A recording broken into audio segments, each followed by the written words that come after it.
ایک دن نوائے وقت پہ خبر چلی سنت نبوی علیہ الصلوۃ والسلام کے والے سے. ہوا کیا حضرت جی، راول پنڈی جاتے ہوئے نا جو دوست جاتے ہیں ان کو پتہ ہے بڑے ٹرک ہیں، بڑے ہوٹل ہیں جہاں پہ ٹرک وغیرہ اسٹے کرتے ہیں. ہوا کیا، ایک ٹرک والا اترا تو اس نے ایک ہوٹل سے نا کھانا کھایا، تو کھانا کھانے کے تھوڑی دیر بعد وہ وہیں مر گیا. اب وہ پولیس آئی، ہوٹل والے کو گرفتار کر لیا گیا، سارا عملہ گرفتار ہوا، ہوٹل سیل کر دیا گیا. جب اس ٹرک ڈرائیور کے ٹیسٹ کیے گئے نا، ٹیسٹ کیے گئے تو کیا آیا، اس کا جو انتقال ہے نا وہ سانپ کے زہر کی وجہ سے ہوا ہے. اب وہ شک میں پڑ گئے، بھائی کھانا سانپ کا زہر کیسے ہو گیا. جب اس کی مزید ٹیسٹ کیے گئے تو اس کی انگلیوں پہ سانپ کا زہر لگا ہوا تھا. اب ان کو حیرانگی ہوئی، انگلیوں کے سانپ کا زہر کیسے لگ گیا. اس کا ٹرک تھا، جب اس کے ٹرک کو دیکھا گیا نا تو اس کے ٹرک کے پچھلے پہیے پہ بھی سانپ کا زہر لگا ہوا تھا. اب اینڈ پہ بات کیا ہوئی کہ وہ ٹرک چلا رہا تھا، راستے میں کوئی سانپ اس کے ٹرک کے نیچے آ کے کچلا گیا، مارا گیا، اس کا زہر ٹائر کو لگ گیا. اب آپ کو پتہ ہے کہ ڈرائیوروں کی عادت ہوتی ہے جب آتے ہیں نا تو آ کے پہلے ہوائیں وغیرہ چیک کرتے ہیں. اس نے بھی آ کے اپنے ٹائروں کی ہوا چیک کی تو ظاہر ہاتھ ٹائر کو لگ گیا، تو وہ زہر اس کے بھی ہاتھ کو لگ گیا. اب نبی علیہ السلام کی سنت ہے کہ کھانے سے پہلے ہاتھ دھو لو. اس نے اس پہ عمل نہیں کیا کوئی، اس نے آ کے اسی طرح کھانا کھا لیا، اس کی وجہ سے اس کا اتنے حضور ہم پہ شفیق ہے حضرت جی. نظر روح میں آسانی دیں، کلمہ یاد دلاتے یہ ہیں. ماں جب اکلوتے کو چھوڑے آ آ کہہ کے بلاتے یہ ہیں. باپ جہاں بیٹے سے بھاگے لطف وہاں فرماتے یہ ہیں. اپنی بنی ہم آپ بگاڑیں کون بنائے بناتے یہ ہیں. رافع دافع شافع نافع کیا کیا رحمت لاتے یہ ہیں. کہہ دو رضا سے خوش ہو خوش رہ مجدہ رضا کا سناتے یہ ہیں. حضرت اتنے شفیق ہیں حضور نبی علیہ السلام کہ ہمیں ایسا طریقہ عنایت کر دیا کہ میرے امتیوں کا نقصان نہ ہو. تو وہ کوئی بزرگ تھے تو ان کو نا کچھ زخم ہو گیا پاؤں پہ، پھوڑا نکل آیا. تو سنت کیا ہے، پہنتے وقت پہلے دایاں پیر پہنو، اتارتے وقت پہلے بایاں پیر اتارو. پاندیاں چلو پنجابی میں اور آسان کر دیتا ہوں، پاندیاں پہلے سجا پیر پاؤ، لاندیاں جراب پہلے کھبا پیر لاؤ. اب وہ اللہ کے دوست تھے، حضور نبی علیہ السلام کے غلام تھے. وہ جس کو ہم جرا کہتے ہیں، وہ جرا نا حضرت کا زخم دیکھنے کے لیے آیا. تو حضرت نے نا وہ اوپر موزے پہنے ہوئے تھے، تو آ کے حضرت کو عرض کردہ حضور لاؤ پھر موزے. میں کھبا موزہ اتارا تو وہ جرا جو ہے نا وہ عرض کرتا ہے حضرت اس زخم سجے پیر ہوتے ہوئے تو ہی کھبا لان لے. فرمایا بھائی زخم تے سجے پیر تے بھی محبوب دی سنت تے کھبا لانا ہے نا. زخم تے سجے پیر تے بھی وہ محبوب دی سنت تے کھبا لانا ہے نا. یہ کسے کہانی ہے؟ یہ حضور کے غلاموں کی باتیں ہیں. وہ لکھا ہے کہ حضرت بایزید رحمت اللہ تعالی علیہ حضرت سب بیدار تھے ساری رات. آپ نوافل، اگر سردیاں تو اندر، اگر گرمیاں تو سین میں. یہاں تک لکھا ہے حضرت بایزید کے لیے کہ جب حضرت کا انتقال ہو گیا نا تو آپ کے جو ہمسائے تھے نا وہ رات کو چھت پہ چڑھے. تو حضرت اس وقت لائٹیں وغیرہ تو نہیں نا ہوتی تھی، ٹھیک ہے جی، اس وقت تو چاند کی روشنی تھی.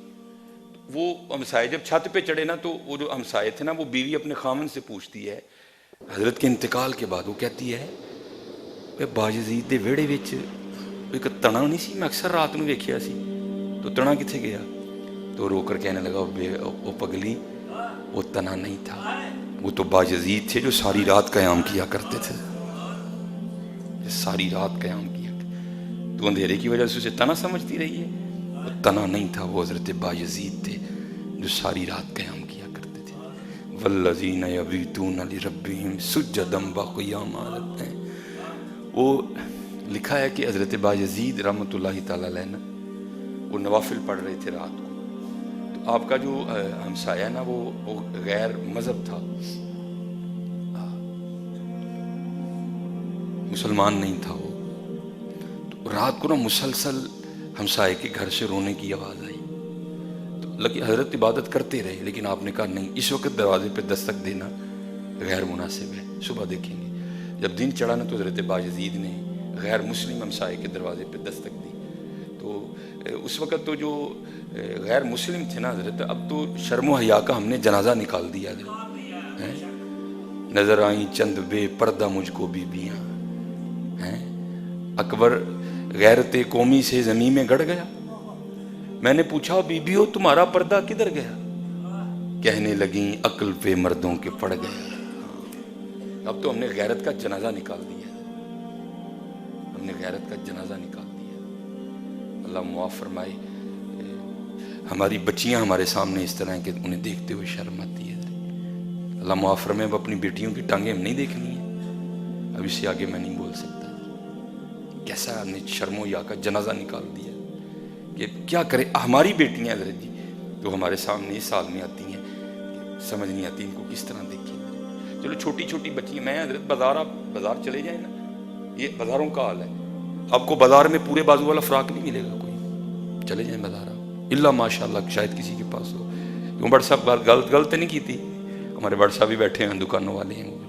آپ کو نہیں ملے گا حضرت بازو والا فراق بچی کا، ہے ہی نہیں معاملہ کوئی بھی. تو جو ہے نا شرم و حیا کا جنازہ نکال دیا حضرت انہوں نے. تو اس وقت غیر مسلم بھی پردہ ہی کرتے تھے. تو وہ باپردہ خاتون نکلی. حضرت نے پوچھا ساری رات آپ کے گھر سے رونے کی آواز آتی رہی ہے بچے کی، کیا ہوا خیر تو ہے؟ وہ کہتی ہے میرا خاوند یہاں نہیں موجود، وہ کسی غرض سے نا شہر سے باہر ہے، اس کی غیر موجودگی میں بچے کی ولادت ہوئی ہے.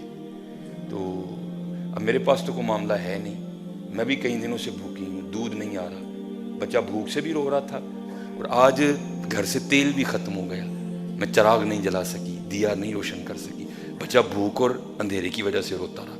حضرت باجزید ڈر گئے. باجزید تیرے نفلندہ کی کرنا ہے، یہ تیرے مساعدہ ہے حالت ہیں. کل حضور کو جا کے کیا منہ دکھائے گا؟ صحابہ کہتے نہیں نبی علیہ السلام نے ہمسائے کے لیے ہمیں اتنی وصیت کی، اتنا ہمیں سمجھایا، اتنا ہمیں ڈرایا، ہمیں ڈر لگ رہا تھا حضور نبی علیہ السلام کہیں ہمسائے کو وراثت میں شریک نہ کر دیں. وہ کل تو کیا جا کے رسول اللہ کو منہ دکھائے گا؟ کل اللہ کا سامنا کس طرح کرنا ہے؟ یہ حال تیرے ہمسائے کا کہ ماں بھوکی ہے، دودھ نہیں آیا، بچہ بھوکا بھی ہے اور اندھیرے سے بھی روتا رہا ہے. حضرت گئے، سارا کچھ خرید کے اس کو لا کے دیا اور معافی بھی مانگی. کہا کہ ضرورت پڑے گی تو باجزید جاتے رہے، خبر گیری کرتے رہے. وہ خاوند آ گیا. اب ظاہر اس کو بھی پتا تھا کہ کیا معاملہ. وہ آ کے نہ کہتا ہے پچھوں وہاں بھی پریشانی ہوئی ہونی. انہیں کہا نہیں بس ایک دن ہی ہوئی ہے، پھر نہیں ہوئی ہے. اس نے کہا کیوں؟ اس نے کہا پھر باجزید نے پریشانی ہونے ہی نہیں دی مجھے. باجزید نے خبر گیری کی، اس نے بتا دیا کہ قرآن والے کیسے ہوتے ہیں، اس نے بتا دیا کہ مسلمانوں کا کردار کیا ہوتا ہے. وہ لکھا ہے کہ وہ نا باجزید رحمۃ اللہ تعالی علیہ کا شکریہ ادا کرنے آیا. حضرت باجزید اس کے سامنے رو پڑے. ہو بھائی میں نے دس تو انہوں معاف کر چھڑے ہیں نا، تو دس تو انہوں معاف کر چھڑے ہیں نا. اب بھائی تیری بیوی بھوکھی رہی، دودھ نہیں آیا، بچہ بھوک نہ رویا، پھر بچہ نیرے نہ رویا، میں تیرا ہمسایا ماں، معاف کر چھڑے ہی نا میں نے. وہ کہتا ہے حضور معافی موفی دی گل تے بعد چ کریں گے، پہلے کلمہ پڑھاؤ. پہلے ٹھیک ہے حضرت جی، بڑی کوشش کرو کہ محبت کرنی ہے.